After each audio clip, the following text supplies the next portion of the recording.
एक बार फिर से आप सभी दर्शकों का आपके अपने स्टडी मेंटर यूट्यूब चैनल पर हार्दिक स्वागत है। आज हम आपके सामने लेके आए हैं परख राष्ट्रीय सर्वेक्षण 2024। इसमें हम आज देखने वाले हैं प्रश्न बैंक जो RSCERT उदयपुर द्वारा संचालित है। इसमें हम आज बात करने वाले हैं कक्षा 3 का हिंदी विषय का जो प्रश्न बैंक है वो हम आपको बताएंगे। उसमें हम आपको 100 क्वेश्चन दिखाएंगे जो विकल्पनात्मक रूप से अवैध के रूप में वो क्वेश्चन आंसर होंगे और हम सभी का आंसर आपको साथ साथ बताते जाएंगे। इस प्रश्न पत्र को तैयार किया है श्रीमती सुषमा राठौड़ और श्री भवानी कांत पंचोली सर द्वारा ये प्रश्न पत्र निर्मित है। वीडियो पर अंत तक बने रहें और अगर चैनल पर नए हैं तो सबसे पहले आप चैनल को सब्सक्राइब ज़रूर कर लें ताकि आने वाले वीडियो की सूचनाएं आपको तुरंत प्राप्त हो सकें। तो शुरू कर रहे हैं 100 प्रश्नों का ये मॉडल प्रश्न पत्र। प्रश्न नंबर पहला है, सही विकल्प चुनकर वाक्य पूरा आपको करना है। ईश्वर ने चाहा तेरी मनोकामना पूरी होगी। तो इसमें आप देखें, ईश्वर ने चाहा तो तेरी मनोकामना पूरी होगी। तो इसमें द वाला जो विकल्प है वो बिल्कुल सही है। 2 नंबर है, री की मात्रा वाला शब्द चुनना है। तो ऊपर लग रहा है ये तो रह है, तो री की मात्रा ऐसे अक्षर के नीचे लगती है। तो यहाँ आप देखो वह के नीचे ये री की मात्रा लगी है, ये बना है वृक्ष। तो ऑप्शन द इसका सही हो जाएगा। ये बना है वह हलंत, री और क हलंत और स हलंत और ऐसे वृक्ष ऐसे बना है। तो इसमें ये री की मात्रा इसमें आ चुकी है और बाकी सभी में र की मात्रा लगी हुई है। प्रश्न नंबर 3 है, राकेश कूदने लगा, कूदते हुए उसका पांव रस्सी से छू गया। यहाँ रेखांकित शब्द मतलब जिसके नीचे अंडरलाइन है वो किसके नीचे है? राकेश के नीचे अंडरलाइन आपको देखने को मिलेगी। तो ये क्या है? ये संज्ञा है या फिर सर्वनाम है या फिर और कुछ है? तो किसी का नाम ही क्या होता है? आपने पढ़ा होगा व्याकरण में, किसी का नाम ही क्या है? संज्ञा है। किसी के नाम को ही क्या कहते हैं? संज्ञा कहते हैं। तो ए का विकल्प सही हो जाएगा। 4 नंबर है, मैं अंधेरे में उजाला करती हूँ, मेरी चाल बहुत ही तेज है, मैं धातु के तारों में प्रवाहित होती हूँ। गद्यांश में आपसे कौन बात कर रही है? तो ये यहाँ आप 3 वाक्य देख रहे हैं। इन वाक्यों में किसके बारे में बात हो रही है जिसकी चाल जो है वो बहुत ही तेज है और वो तारों में प्रवाहित होती है? तो आप समझ गए होंगे ये लाइट की बात हो रही है, बिजली की बात हो रही है। तो ऑप्शन ब जो है वो बिल्कुल सही हो जाएगा। प्रश्न नंबर 5 है, गाय भैंस बकरी व बालों के झुंड मेरे ऊपर से गुजरते हैं। वाक्य में विराम चिन्हों का प्रयोग होगा। तो कौन कौन से विराम चिन्हों का प्रयोग यहाँ होना चाहिए? तो यहाँ हम बात करें गाय भैंस के बीच में अल्प विराम जो हम कोमा बोलते हैं, तो ये चिन्ह लगेगा जिसको हम अल्प विराम बोलते हैं। तो इन सभी के बीच में ये चिन्ह लग जाएगा। आगे है 6 नंबर, माताजी की बहन आपकी, मैं और कौन सी मात्रा आएगी? आगे सी लगती है। तो ऐसा वाक्य आपको बताना है जिसमें अंत में तो सी लगा हो और वो मैं से शुरू हो। तो आपकी जो मम्मी है उसकी बहन आपकी क्या लगती है? तो ये आपको बताना है। तो वो मौसी लगती है। तो मौसी में कौन सी मात्रा यहाँ हम लगाएं? तो औ जो है मौसी उसको बोला जाता है मौसी। इसमें हम बात करें तो ये तो हो जाता है मौसी और डबल मात्रा लगती है तो वो हो जाता है औ, तो मौसी बोला जाता है उसको। तो स ऑप्शन सही हो जाएगा। 7 नंबर है, दीपावली से संबंधित चित्र यहाँ आपको चुनना है। तो यहाँ आप 4 चित्र देख रहे हैं, उसमें दीपावली से संबंधित जो चित्र है वो आपको बताना है। तो दीपावली पर क्या दिए जलाए जाते हैं, दीपक जलाए जाते हैं। तो इन चारों चित्रों में आप देखोगे इसी चित्र में आपको दीपक जलते हुए दिखाई दे रहे हैं। तो यही जो चित्र है ये दीपावली का चित्र है। 8 नंबर का प्रश्न है, सड़क से संबंधित कौन सा कथन सही है? तो तो यहाँ सड़क से संबंधित 4 कथन दिए गए हैं। तो वाहन बाईं ओर चलाना चाहिए, ये बिल्कुल सही कथन है। 9 नंबर है, यहाँ पर जो चित्र है वो किससे संबंधित है? तो आप यहाँ देखोगे ये जो चित्र है ये हॉर्न नहीं बजाने से संबंधित है। हॉर्न का चित्र दिया है, फिर उसको क्रॉस किया है, मतलब ये हॉर्न का प्रयोग यहाँ पर नहीं करना है। यहाँ आपके सामने स्क्रीन पर प्रश्न नंबर 10 प्रस्तुत है। चित्र में दिखाई दे रहे लोग कौन है, ये आपको बताना है। तो यहाँ आप चित्र में देख रहे हैं गाडोलिया जो लोहार है वो उसका चित्र यहाँ पर दिखाया गया है। तो द इसका सही हो जाएगा। 11 नंबर का प्रश्न है, निम्नलिखित में से समान उच्चारण वाले शब्दों के समूह का चयन कीजिए। समान का अर्थ होता है एक जैसे, तो वो ऐसे कौन से एक जैसे शब्द हैं जो एक जगह से उच्चारित होते हैं? मात्रा, यात्रा, सभी में दोनों में आ की मात्रा है, तो ऑप्शन सी इसका सही हो जाएगा। और सभी में एक जैसी मात्राएं नहीं हैं। 12 नंबर का है, एक जैसे अक्षर से शुरू होने वाले शब्दों का जो समूह है वो आपको पहचानना है। तो यहाँ मंगल, मंदिर दोनों के ऊपर जो है मंगल, मंदिर दोनों के ऊपर अनुस्वार लगा हुआ है। तो मंगल मंदिर जो है वो मैं से शुरू हैं और दोनों में अनुस्वार लगा है। इसमें जय से शुरू है, फिर आगे ये मैं से शुरू है। इसमें मैं और पै से शुरू है, यहाँ र और पै से शुरू है, मगर बै वाले ऑप्शन में दोनों मैं से शुरू हैं, तो एक जैसे हैं। 13 नंबर है, निम्नलिखित में से कमल का पर्यायवाची आपको चुनना है। कमल का जो फूल होता है उसका पर्यायवाची आपको बताना है। तो उसको पंकज भी कहते हैं। नीर मतलब पानी में जन्म लेने वाला है, वो भी कमल है। तो स वाला बिल्कुल सही हो जाएगा। 14 नंबर है, निम्नलिखित में से समान उच्चारण वाले शब्दों के समूह का आपको चयन करना है, मतलब एक जैसे जिनका उच्चारण एक समान हो। तो वो कौन से हैं? वो हैं गाँव, पाँव, छाँव, सभी में अनुनासिक जो व्यंजन है उसका प्रयोग किया गया है। 15 नंबर प्रश्न है, एक शिष्ट व्यक्ति में कौन सा लक्षण इसमें से नहीं होना चाहिए? बाकी के 3 लक्षण उसमें होने चाहिए, मगर ए, ब, स, द में से कौन सा है जो उसमें नहीं होना चाहिए? तो माता पिता की आज्ञा टालना, ये नहीं होना चाहिए। इसका मतलब उसे माता पिता की आज्ञा माननी चाहिए। बाकी तीनों सही हैं, होने चाहिए, मगर स वाला नहीं होना चाहिए। 16 नंबर है, आँखों का तारा होना। इस मुहावरे का क्या अर्थ होना चाहिए? तो ये एक मुहावरा है, इसका अर्थ हो जाएगा सबका प्यारा होना। जो आँखों का तारा होता है वो सभी को प्यारा लगता है। 17 नंबर में आपको कुछ चित्र दिखाए गए हैं। चित्र में खरगोश को गुड़ खाते हुए दिखाया गया है। तो इन चारों चित्रों में कौन से चित्र में खरगोश गुड़ खा रहा है? तो पहले वाले चित्र में खरगोश गुड़ खा रहा है। प्रश्न नंबर 18 है, कक्षा में जब शिक्षक पढ़ा रहे हों तो शिष्टाचार के अनुसार आपको कैसे व्यवहार करना चाहिए? तो उनके साथ आपका व्यवहार होना चाहिए ध्यानपूर्वक उनकी बातों को सुनना और उनसे सवाल पूछना, ये सबसे अच्छा जवाब इसमें माना जाता है। 19 नंबर प्रश्न है, रतन, पैन और उदयपुर। रतन अलग शब्द है, पैन अलग शब्द है और उदयपुर अलग शब्द है। तो यहाँ 3 शब्द दिए गए हैं। इनमें आपको ये तीनों शब्द क्या हैं? संज्ञा हैं।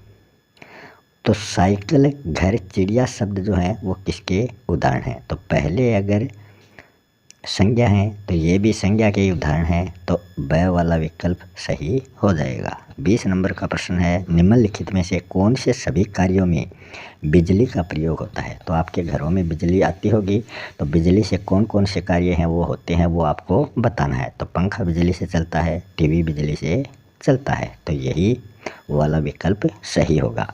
21 नंबर है, स अक्षर से शुरू होने वाले शब्दों के समूह का आपको चयन करना है। तो इस स भी 3 तरीके के होते हैं। तो ये पहला जो सलजम वाला स है जिसको हम तालव्य स बोलते हैं, तो इसका उच्चारण तालु से होता है, तो ये तालु है। और दूसरा स मूर्धन्य, ये स तालु से उच्चारित होता है, ये मूर्धा से और ये दंते से, मतलब इसमें जीभ दांतों के टच करती है। तो यहाँ तालव्य स की बात हो रही है, तो इस स से कौन से अक्षर शुरू हो रहे हैं वो आपको बताना है। तो 21 वाले में द वाले ऑप्शन में इस से ये सभी अक्षर शुरू हो रहे हैं। 22 नंबर का प्रश्न है, दिए गए चित्रों में से किस विकल्प में बालकों को सतोलिया खेलते हुए दिखाया गया है। ग्रामीण भाषा में इसको पिट्टू भी बोलते हैं। इसमें 7 पत्थरों के टुकड़े होते हैं जो एक दूसरे के ऊपर रखते हैं, फिर गेंद से उसको गिराया जाता है। तो इसका जो सही जवाब है वो हो जाएगा ऑप्शन द वाले ऑप्शन में बच्चों को सितोलिया खेलते हुए दिखाया गया है। फिर प्रश्न संख्या 23 से लेकर 28 तक आपको इसी गद्यांश से इनके जवाब आपको ढूंढने हैं। तो आप इस गद्यांश को पढ़ें, ध्यानपूर्वक वीडियो को रोकें और इस गद्यांश को पढ़ें। फिर इसमें पहला क्वेश्चन 23 नंबर का क्वेश्चन आएगा, राहुल हर दिन किसे दाना खिलाता था। तो इसमें आप देखोगे तो वो हर दिन किसको दाना खिलाता था, मछलियों को। तो ये रहा, मछलियों को दाना खिलाता था। 24 नंबर है, राहुल ने तालाब को साफ करने का निर्णय क्यों लिया। तालाब गंदा हो गया था तो उसने उसे साफ करने का निर्णय क्यों लिया, क्योंकि मछलियाँ तड़प रही थी। तो ये ब वाला ऑप्शन सही हो जाएगा, गंदगी के कारण वो तड़प रही थी। इसी गद्यांश में आपको इसके जवाब मिल जाएंगे। 25 नंबर का प्रश्न है, अगर आपके पास के तालाब का पानी गंदा हो जाए तो आप क्या करना चाहेंगे। तालाब को साफ करेंगे, यही हमारा काम है। अगला प्रश्न है, राहुल के तालाब को साफ करने के निर्णय और मछलियों के खुश होकर तैरने के बीच में क्या रिलेशन, क्या संबंध दर्शाया गया है। तो संबंध दर्शाया गया, राहुल ने तालाब को साफ किया जिससे मछलियां खुश होकर तैरने लगी। ऑप्शन ए सही हो जाएगा। फिर इसी गद्यांश से 2 प्रश्न और हैं आगे, 27, 28। 27 में है, क्या राहुल का तालाब को साफ करने का निर्णय सही था, और अगर सही था तो वो क्यों था। तो इसका जवाब हो जाएगा हाँ, बिल्कुल सही था, क्योंकि इससे मछलियाँ खुश होकर तैरने लगी। ए वाला सही हो जाएगा। 28 नंबर है, आज राहुल की जगह, अगर आप राहुल की जगह होते तो तालाब को साफ करने के लिए और आप क्या काम करते। तो इसका जवाब हो जाएगा, गांव के लोगों को सफाई के लिए प्रेरित करते, तालाब के किनारे कचरा पेटी रखते, मछलियों के लिए पौष्टिक खाना लाकर उनको खिलाते। तो ऑप्शन द जो है वो बिल्कुल सही है कि ये तीनों ही काम हम करते।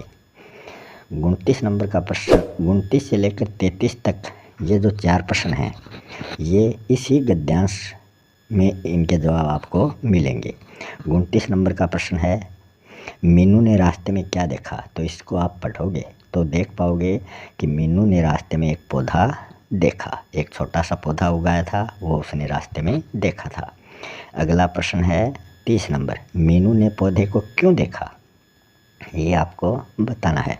तो उसने क्यों देखा, क्योंकि वह उसके रास्ते में आ गया था, इसी कारण उसको देखा था। इसी पैराग्राफ में, इसी गद्यांश में आपको ये उत्तर मिल जाएंगे। 31 नंबर का प्रश्न है, अगर आपके पास रास्ते में एक पौधा उगाए तो आप उसका क्या करेंगे, उसकी देखभाल करेंगे। वह वाला विकल्प सही हो जाएगा। आगे 32 नंबर का प्रश्न है, मीनू ने पौधे की देखभाल करने और गांव को हरा भरा होने के बीच में क्या संबंध बताया है। तो इसका जवाब हो जाएगा, मीनू ने अपने दोस्तों को प्रेरित किया जिससे सबने पौधों की देखभाल की। ए वाला सही हो जाएगा। 33 नंबर प्रश्न है, क्या मीनू का पौधों की देखभाल करना बिल्कुल सही था, और अगर वो सही था तो क्यों सही था। तो इसका जवाब हो जाएगा कि पौधों की देखभाल करना बिल्कुल सही था। तो क्यों सही था, क्योंकि उसे पौधों से बहुत प्यार था। स वाला विकल्प सही हो जाएगा।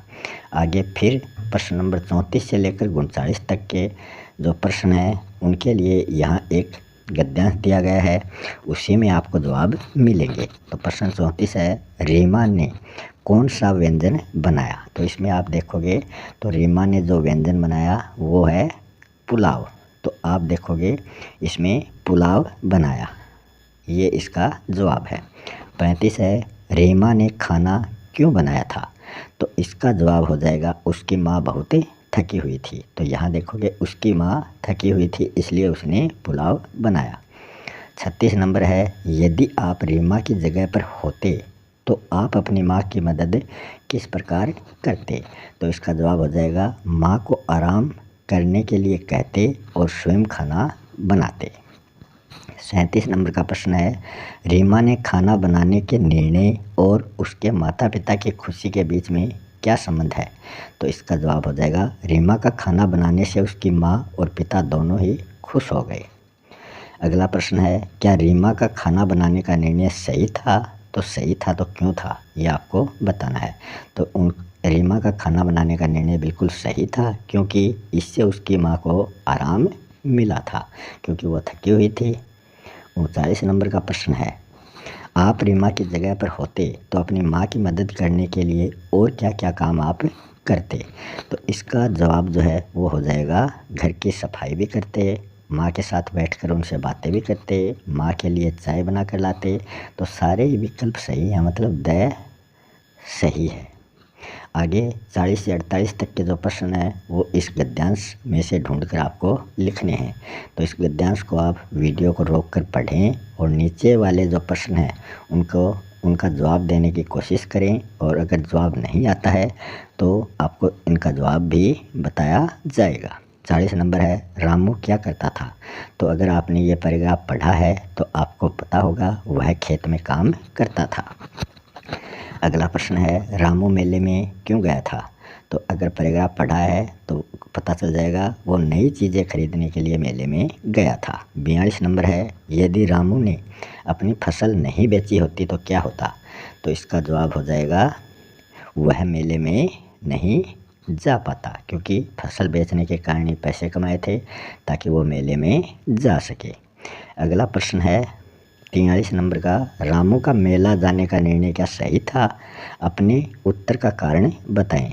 तो ये है, हाँ बिल्कुल सही था, क्योंकि उसने फसल बेचकर नई चीज़ें खरीदी और आनंद लिया। फिर 44 से 60 तक के प्रश्न जो हैं वो इसी गद्यांश में आपको देखने को मिलेंगे। तो एक या दो बार इस गद्यांश को पढ़ें और फिर नीचे वाले प्रश्नों के जवाब आप देने की कोशिश करें। तो प्रश्न नंबर 44 है, गद्यांश के अनुसार सीता किसकी देखभाल करती थी? तो यहाँ आप देखोगे तो वो फूल की देखभाल करती थी। सीता के फूल मुरझाने का क्या कारण हो सकता है? तो इसका जवाब हो जाएगा, कम पानी, क्योंकि ज़्यादा पानी उनको नहीं मिला था। 46 नंबर है, यदि आपके बगीचे में फूल मुरझा रहे हों तो आप क्या करोगे? तो इसका जवाब हो जाएगा, उनको हम पानी देंगे। अगला है 47 नंबर प्रश्न, क्या सीता का फूलों को पानी देने का निर्णय सही था? तो बिल्कुल सही था। फिर पूछा है क्यों सही था? तो इसका जवाब हो जाएगा, क्योंकि फूल फिर से खिल उठे। ए वाला विकल्प सही हो जाएगा। अगला प्रश्न है, आप सीता की जगह पर होते तो फूलों की देखभाल करने के लिए क्या नई नई तरकीबें अपनाते? तो इसका जवाब हो जाएगा, नियमित रूप से, मतलब रोज़ हम उन फूलों को पानी देते, ओरस की मात्रा में, और उस फूलों में हम खाद भी डालते। ये ओरस इसमें गलत है, पानी देना और उचित मात्रा में खाद डालना, ये वाला विकल्प होता, तब ये शुद्ध होता। फिर है 49 से 54 तक, पहले 60 था तो वो गलती से लिखा गया, वो 48 तक था। 40 से 48 तक क्वेश्चन, अब है 49 से 54 तक के प्रश्न। वो आपको इस पद्यांश को पढ़कर, गद्यांश में तो कहानी की तरह पंक्तियाँ होती हैं और पद्यांश में आपको कविता की तरह पंक्तियाँ मिलती हैं। बगीचे में खिला है फूल, रंग बिरंगा प्यारा फूल, सुबह सुबह की ठंडी हवा ले आई खुशबू महकता फूल। बगीचे में क्या खिला है? तो इसका ये प्रश्न है। तो इसमें आपने देखा होगा किसकी बात हो रही है, फूल की बात हो रही है, तो फूल खिला है। फिर 50 नंबर पे प्रश्न है, पद्यांश के अनुसार फूल किस समय महकता है? तो यहाँ आप देखोगे फूल महकता है, कब महकता है? तो इसमें सुबह सुबह दिया गया है, सुबह सुबह फूल महकता है। 51 नंबर है, अगर आप बगीचे में जा रहे हैं तो पद्यांश के अनुसार आपको किसकी महक मिलेगी? तो बगीचे में तो आप देखोगे वहाँ फूल ही फूल दिखाई देते हैं, तो फूलों की महक ही आपको वहाँ पर देखने को मिलती है। 52 नंबर है, रंग बिरंगा प्यारा फूल, इसका क्या अर्थ है? तो इसका आप देखोगे, इसका अर्थ है फूल रंग बिरंगा और प्यारा है। 53 नंबर है, क्या आप सहमत हैं कि फूल बगीचे को सुंदर बनाता है? तो हम बिल्कुल सहमत हैं। अपने उत्तर का समर्थन आप किस प्रकार करोगे? तो हम सहमत हैं क्योंकि फूल जो हैं वो रंग बिरंगे और महकदार होते हैं, उनमें खुशबू आती है। 54 नंबर का प्रश्न है, फूल पर आधारित 2 नई पंक्तियाँ बताइए। तो इन 4 ऑप्शनों में फूल पर आधारित 2 नई पंक्तियाँ। फूलों की पंखुड़ियाँ नाजुक होती हैं और वो खुशबू से भर देती हैं।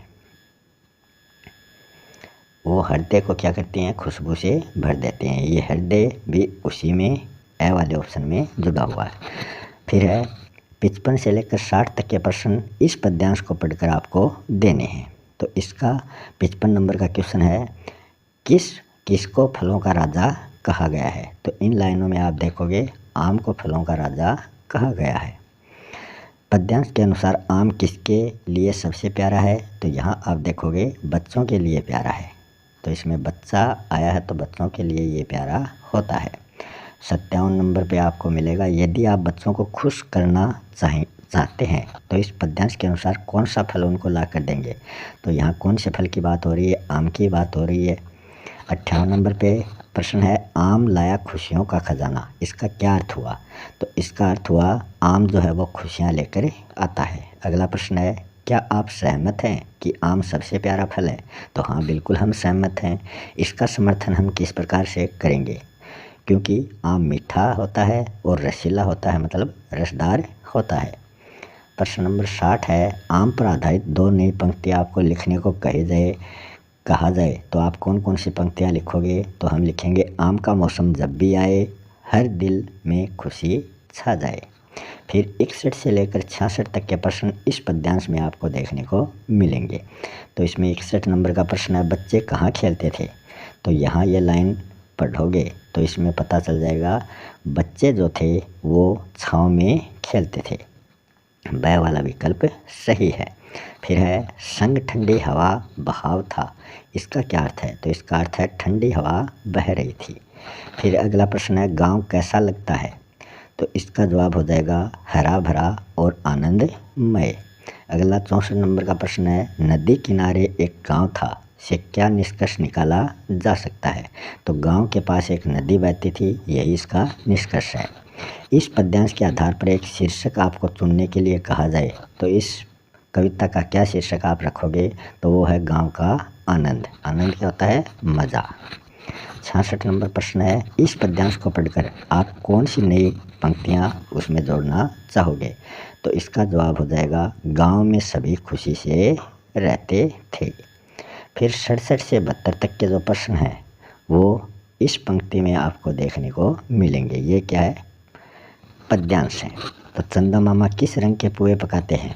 तो यहाँ आप देखोगे भूर, मतलब भूरे रंग के। फिर 68 प्रश्न में पूछा गया है, मुन्ने को भोजन किसमें दिया गया? तो यहाँ देखोगे इसमें थाली दी गई है, तो मुन्ने को भोजन इसमें थाली और प्याली, तो मुन्ने को प्याली में दिया गया। आप खाएं थाली में, मुन्ने को दे प्याली में। तो दे वाला ऑप्शन सही हो जाएगा। 69 नंबर प्रश्न है, यदि आपको चंदा मामा के बारे में एक नाटक प्रस्तुत करना हो तो आप किन पात्रों को इसमें शामिल करोगे? तो इसका जवाब हो जाएगा चंदा मामा और मुन्ने को। 70 नंबर का प्रश्न है, इस पद्यांश में थाली और प्याली का उपयोग कैसे किया जाता है? तो इसका 70 वाले का जवाब देना है, दोनों में भोजन रखा गया है। 71 नंबर का प्रश्न है, आपके अनुसार चंदा मामा का मुन्ने के लिए प्याली में भोजन देना कैसा है? तो उसके लिए आपको बताना, इसका जवाब हो जाएगा अच्छा है, क्योंकि बच्चे के लिए प्याली बिल्कुल सही होती है। 72 नंबर प्रश्न है, आप चंदा मामा के बारे में एक नया पद्यांश बनाएं, इसमें कौन कौन सी चीज़ें आप उसमें जोड़ सकते हैं? तो इसमें हम देखें, चंदा मामा का खेल, चंदा मामा की यात्रा, चंदा मामा की दोस्ती, तीनों ही उसमें जोड़ सकते हैं। तो द वाला विकल्प सही हो जाएगा। फिर 73 नंबर का प्रश्न है, मैं कहीं बच्ची हूँ तो कहीं पक्की, कहीं मैं घुमावदार बनी तो कहीं एकदम सीधी सपाट, स्कूल कॉलेज अस्पताल महल झोपड़ी बाग बगीचे हैं बाज़ार में, और भी न जाने कहाँ कहाँ मेरी पहुँच है। इस गद्यांश के आधार पर बताइए कि सड़क की आकृति कैसी होती है? तो यहाँ आप देखोगे कहीं घुमावदार बताई गई है, कहीं वो सीधी सपाट बताई गई है। चौथा नंबर प्रश्न है, निम्न में से किसी एक वाक्य में विराम चिन्हों का प्रयोग सही हुआ है, वो कौन सा वाक्य है वो आपको बताना है। तो वो वाक्य है अरे, फिर विस्मयादिबोधक चिन्ह लगा है, आज सूरज क्यों नहीं निकला।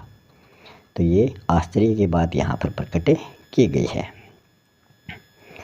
फिर आगे है 75 नंबर का प्रश्न। ऊपर कुछ पंक्तियाँ दी गई हैं, ये गद्यांश है। इस गद्यांश का शीर्षक आपको बताना है। तो यहाँ इसका जो शीर्षक हो जाएगा वो गाय हो जाएगा, क्योंकि गाय के बारे में यहाँ बातें हो रही हैं। 76 नंबर का प्रश्न है, हल्की नोक लिए लिखते हम गीत यहाँ खुशहाली के। इन पंक्तियों के आधार पर हल्की नोक से खुशहाली के गीत कैसे लिखे जाते हैं ये आपको बताना है। तो किसान द्वारा हल से बीज बोने से नए गीत लिखे जाते हैं, मतलब खुशहाली के गीत लिखे जाते हैं। 77 नंबर प्रश्न है, वह कितना सुंदर फूल है। इस वाक्य में वह शब्द मन के किस भाव को व्यक्त कर रहा है। तो यह विस्मय मतलब आश्चर्य का भाव हमें बताता है। प्रश्न नंबर 78 है, मैं अंधेरे में उजाला करती हूँ, गर्मी में ठंडक पहुँचाती हूँ, सर्दियों में देती हूँ। सर्दियों में क्या देती हैं, ये आपको रिक्त स्थान में से उचित विलोम का चयन करना है। तो सर्दियों में, तो यहाँ सर्दियों में बात हो रही है, तो सर्दियों में सर्दी देती हूँ, तो यहाँ सर्दी आएगा, मगर उसका आपको विलोम विपरीत शब्द बताना है। तो सर्दी का विलोम शब्द होता है गर्मी। अगला है 79 नंबर का प्रश्न, दिया गया चित्र किस चीज़ का है। तो यहाँ आप देखोगे यह वो इमारत है जिसमें खिड़कियाँ हैं। तो हवादार मतलब इसमें हवा जो है वो बहुत ज़्यादा प्रवेश होती है, बहुत ही ठंडा स्थान है। ये है आपके राजस्थान, जो आपका राज्य है उसकी जो राजधानी है वहाँ पर ये इमारत बनी हुई है। तो राजस्थान की राजधानी कौन सी है, जयपुर है, वहाँ पर ये इमारत बनी हुई है। इसको ताजमहल भी नहीं कहा जाता, लाल किला भी नहीं कहा जाता, अजमेर दरगाह भी नहीं कहा जाता। इसमें हवा मिलती है, मतलब ये हवा महल है। तो द वाला विकल्प सही हो जाएगा। प्रश्न नंबर 80 है, राम को बाग में पीला आम मिला। इस वाक्य में आपको विशेषण शब्द बताना है कि कौन सा विशेषण इसमें है। तो विशेषण वो होता है जो संज्ञा सर्वनाम की विशेषता बताता है। तो यहाँ आम की विशेषता कैसी है, तो आम कैसा है, पीला है, तो पीला इसमें विशेषण हो जाएगा। 81 नंबर का प्रश्न है, मैना के पिताजी देश की आज़ादी के लिए अंग्रेज़ों से लड़े थे। उक्त पंक्ति के आधार पर बताइए कि मैना के पिताजी ने आज़ादी की लड़ाई किससे लड़ी थी। तो वो अंग्रेज़ों से उन्होंने ये लड़ाई लड़ी थी। तो ए विकल्प सही हो जाएगा। 82 नंबर का प्रश्न है, उचित शब्द से वाक्य पूरा करो जिससे सार्थक मुहावरा बन जाए। छोटे मुँह हैं, बड़ी बात करते हो। तो यहाँ 82 नंबर में ब वाला विकल्प सही हो जाएगा। 83 नंबर प्रश्न है, वर्तनी की दृष्टि से र के प्रयोग से बना शुद्ध शब्द आपको बताना है। तो यहाँ आप देखोगे शुद्ध शब्द का चुनाव करना है। तो यहाँ दर्द पूरब नहीं होता, पूरव होता है। पूरव इस प्रकार होता है, वह के ऊपर रह लगता है, दर्द में भी ऊपर रह लगता है, तो ये भी गलत है। ये वाला दर्द बिल्कुल सही है, यही क्या है, शुद्ध है। 84 नंबर का प्रश्न है, किसान खेत में क्या जोतता है। तो यहाँ 4 विकल्प दिए गए हैं, तो आपको बताना है किसान खेत में बीज जोतता है, बीज हल से वो बीज डालता है। 85 नंबर का प्रश्न है, कक्षा 3 के छात्रों ने ऐसे स्थान का भ्रमण किया, मतलब घूमने गए जहाँ बहुत सी दुकानें थी, बहुत भीड़ भाड़ थी, ऊपर हवा में गुब्बारे वहाँ लहरा रहे थे, बहुत से झूले भी वहाँ देखने को मिले, बच्चे बूढ़े स्त्री युवा सभी लोग वहाँ पर दिखाई दे रहे थे। तो बताओ इस तरह छात्रों ने कहाँ का भ्रमण किया था। तो आप देखोगे इस तरह की चीज़ें तो मेले में ही दिखाई देती हैं, झूले दुकानें ज़्यादा, तो वो मेले का भ्रमण कर रहे थे। 86 नंबर का प्रश्न है, रिक्त स्थान में शुद्ध वर्तनी वाला शब्द आपको भरना है। विमल 7 पत्थर लाया, तो किस प्रकार के वो पत्थर लाया, तो वर्ताकार पत्थर लाया। तो इसमें वर्ताकार वाला कौन सा विकल्प सही है, तो द वाला सही है। बाकी ये वृत्ताकार भी गलत है, ये भी गलत है, ये भी गलत है, यह बिल्कुल सही है। 87 नंबर का प्रश्न है, निम्न में से सबसे छोटे कान वाला जंतु कौन सा है? मतलब जिस जानवर के सबसे छोटे कान हैं। तो यहाँ 4 विकल्प आपको दिए गए हैं। तो सबसे छोटे कान बंदर के होते हैं, तो ए वाला बिल्कुल सही हो जाएगा। घोड़े के बड़े होते हैं, हाथी के सबसे बड़े होते हैं, कुत्ते के भी बड़े होते हैं, मगर बंदर के बिल्कुल छोटे कान होते हैं। फिर 88 और 89 के जो प्रश्न हैं उनके उत्तर आपको इन पंक्तियों को पढ़कर देने हैं। तो इसमें पूछा गया है कि जंगल में कबड्डी कौन खेल रहे थे? तो इसका जवाब हो जाएगा खरगोश। तो यहाँ 7 खरगोश कबड्डी खेल रहे थे, तो द वाला विकल्प सही हो जाएगा। कबड्डी के खेल में एक समय में कितने खिलाड़ी खेलते हैं? तो यहाँ ये क्वेश्चन पूछ लिया, तो इसमें बताया गया है कि 7 खरगोश खेल रहे थे, तो ब मतलब 7, कबड्डी में एक साथ 7 खिलाड़ी खेलते हैं। 90 नंबर का प्रश्न है, प्रायः है हिंदी की सभी पाठ्य पुस्तकों में यात्रा वृत्तांत पाठ दिए जाते हैं। पुस्तकों में यात्रा वृत्तांत पाठ दिए जाने का मुख्य उद्देश्य क्या होता है? यात्रा वृत्तांत क्या होता है? आपको पाठ के माध्यम से ही कहीं पर घुमाना। तो इसका जवाब हो जाएगा यात्रा वर्णन पाठों से उस स्थान विशेष के बारे में आपको महत्वपूर्ण जानकारी प्राप्त हो सके, इसलिए ये दिए जाते हैं। 91 नंबर का प्रश्न है, बहुत ही सुहावना है इस समय आना, सागर में पानी भी काफ़ी है। उक्त वाक्य में आना सागर क्या है? तो आना सागर जो है वो एक सरोवर है, ये अजमेर ज़िले में स्थित है। 92 नंबर का प्रश्न है, सूरज के पर्यायवाची शब्दों को दर्शाने वाला विकल्प कौन सा है जिसमें सभी सूरज के पर्यायवाची हों? तो दिनेश, रवि, भानु, ये सभी सूरज के पर्यायवाची हैं। 93 नंबर प्रश्न है, चांद, बाग, रंग, पंख, भंवरे, पंछी, बूंदे, आँख, पसंद। पंख में पै के ऊपर ये अनुस्वार लगेगा, इसमें ख पर लगा हुआ है। उक्त शब्द सारणी के आधार पर अनुनासिक शब्द समूह को दर्शाने वाले विकल्प का चयन आपको करना है। तो अनुनासिक इसमें किसके ऊपर लगा हुआ? तो एक तो होता है अनुस्वार, एक होता है अनुनासिक। अनुस्वार तो वो होता है जिसके ऊपर बिंदु लगी हो, तो इसमें ये तो क्या है? अनुस्वार है। अनुनासिक होता है चंद्र बिंदु वाला, तो इसमें चंद्र बिंदु वाला ब ऑप्शन सही हो जाएगा, उसको बोलते हैं अनुनासिक। चंद्र बिंदु चांद और ऊपर बिंदु होती है वो होता है अनुनासिक। 94 नंबर का प्रश्न है, कौवा, पूरी, रोटी, चुपड़ी, लोमड़, डाली, नाती, मधुर प्रभाती, गाना, मीठा राग, पंजे में पकड़ी नादानी, उक्त शब्दों के आधार पर बनी कविता या कहानी का नाम क्या है? तो आपने देखा होगा, सुनी होगी वो कहानी चालाक कौवे वाली, कैसे वो लोमड़ी से रोटी छीन लेता है। तो इसका जो शीर्षक हो जाएगा वो हो जाएगा मीठे बोल। फिर है 95 नंबर का प्रश्न, गुरुजी ने रमेश की बड़ाई की तो रमेश जो है वो फूल कर कुप्पा हो गया। इस मुहावरे का अर्थ आपको बताना है, फूल कर कुप्पा होना। तो इसका अर्थ है बहुत खुश होना, ए वाला ऑप्शन सही हो जाएगा। 96 नंबर का प्रश्न है, मैं अंधेरे में उजाला करूंगी, मेरी चाल बहुत तेज़ है। ये क्वेश्चन पहले भी आ चुका है, बिजली इसका जवाब हो जाएगा। फिर आगे है 97 नंबर प्रश्न, निम्न में से चिड़िया का चित्र आपको पहचानना है। तो 4 चित्र हैं दिए हैं, चिड़िया इसमें कौन से चित्र में आपको दिखाई दे रही है? तो इसमें द वाले विकल्प में चिड़िया दिखाई दे रही है, इसमें गाय है, इसमें खरगोश है, इसमें ऊँट है। चिड़िया द वाले में दिखाई दे रही है। फिर प्रश्न 97 से लेकर 100 तक जो हैं वो इस पद्यांश इन पंक्तियों को पढ़कर आपको उनके जवाब देने हैं। 98 नंबर का प्रश्न है, चिड़िया कहाँ उड़ रही है? इसका जवाब हो जाएगा आसमान में।